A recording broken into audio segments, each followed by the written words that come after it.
আর আমার উম্মতের দলেরা, আমার কাছে তোমরা যদি দুইটা জিনিসের জামানত দায়িত্ব নিতে পারো, আমি রাসূল তোমাদের জন্য জান্নাতের গ্যারান্টি। জুড়ে বলেন। দুটি জিনিসের একটি জিনিস হলো দুই ঠোঁটের মধ্যবর্তী জায়গা, জিহ্বা, মুখ। এই মুখের হেফাজত যদি করতে পারি, দুই নাম্বার হলো দুই পায়ের মধ্যবর্তী জায়গা, লজ্জাস্থানকে যদি হেফাজত করতে পারি, আল্লাহর রাসূল বলছেন আমি তোমাদেরকে গ্যারান্টি দিলাম জান্নাতের।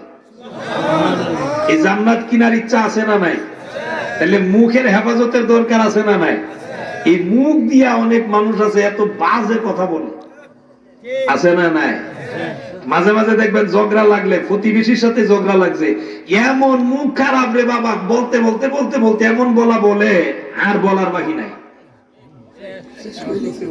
আসেনি? জান্নাতে যাইতে পারবেন? কথা কি আমার না আল্লাহ রাসূলের?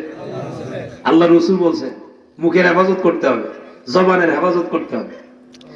এমন বাবাজিরা, বন্ধুরা আমার, শুধু কিন্তু এইটুকু নয়, আবার দেখবেন এমন মানুষ আছে কোনো কাজ নাই, ওই চক বাজারও যায় শাসতলের ভিতরে বইয়া অনার্থ। কেউ নাসিরনগর বলে ঝগড়া হয়েছে, এমনি একটা কথা তুললে বলবো কেউ সিঁড়ি ঘরেরই মুখের ফুটটা বালা না, এমনি একটা কথা তুললে বলবো সিঁড়ি ঘরেরই মুখের মাইয়া বলে কি করছে। এরকম আছে কম না বেশি?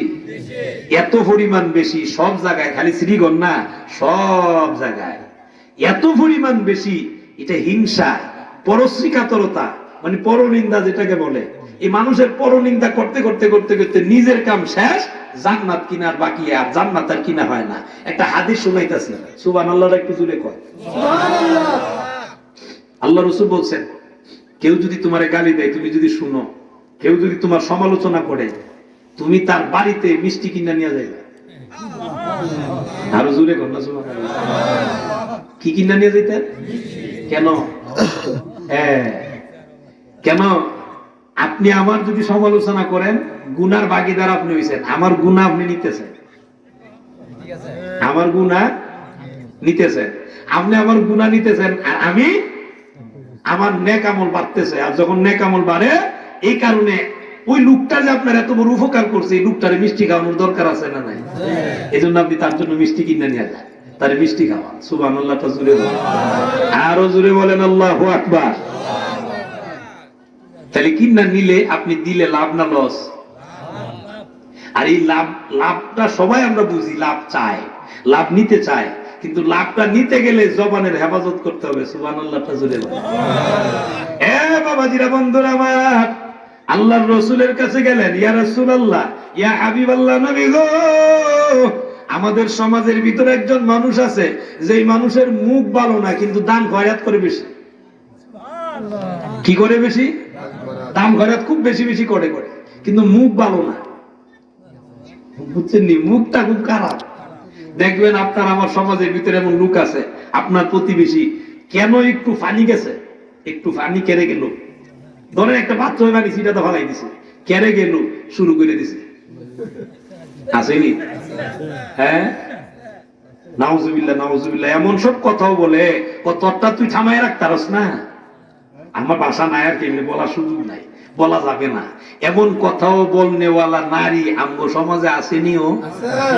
আমি আমার ওই মা বোনদের জন্য ওয়াজটা করে যাই, ও মা মনে রাখবেন, ও বোন মনে রাখবেন, আল্লাহর তৈরি জান্নাতে যদি যেতে চান, আপনি আপনার জবানের হেফাজত করা লাগবে। ঠিক কিনা জোরে বলেন? জবানের যদি হেফাজত করতে পারেন, আল্লাহ আপনার হেফাজত করবে। সুবহানাল্লাহ জোরে বলেন। একটা কথা মনে পড়ছে, কইলি তুমি না? কষ্ট হইতেছে? বাবাজিরা, বন্ধুরা আমার, হাদিস কিন্তু আমি রাখছি, আর রইছে হাদিসের বাকি অংশ, এটা বল মনে পড়ে, আপনারা স্মরণ করাই দেন। আমার মা বোনেরা, এখন এর ওয়াজটা করবো আমার মা বোনদের উদ্দেশ্যে। আমার বাবাজিরা, শতাব্দীর ঐতিহ্যবাহী ফান্দাক দরবার শরীফের হুজুর কেবলা ফান্দাও কি রাহিমাহুল্লাহর মতো এমন আল্লাহওয়ালার কাছে একজন লোক বায়াত হইছেন। সুবহানাল্লাহ জুড়ে বলেন। উনি যখন বায়াত হওয়ার পরে উনার স্ত্রী বলতেছে, হুজুর একদিন আইনেন, আমিও বায়াত হইতাম। সুবহানাল্লাহ কইতেন না? কিন্তু যেই স্বামী স্ত্রী এরা দুইজন, একজনের তার একজন বড় মুখ খারাপ। স্বামীর মুখ এমন খারাপ, কথায় কথায় কয় ফেতনি ডাইটা দেশ না করে, ও ফেতনি ডাইটা লস না করে, এ খারাপ নি ডাইটা কলস না করে। বাসা বালা না খারাপ, স্ত্রীরা উঠতে গালি দেয়, বসতে গালি দেয়, সব রকমের গালি দেয়। এরকম যখন গালি দেওয়া শুরু হয়ে গেছে, আমার বাবাজিরা, বন্ধুরা আমার, স্ত্রীও কত তুই যেমন আমিও তেমন, এরকম কিছু বউ আসেনি?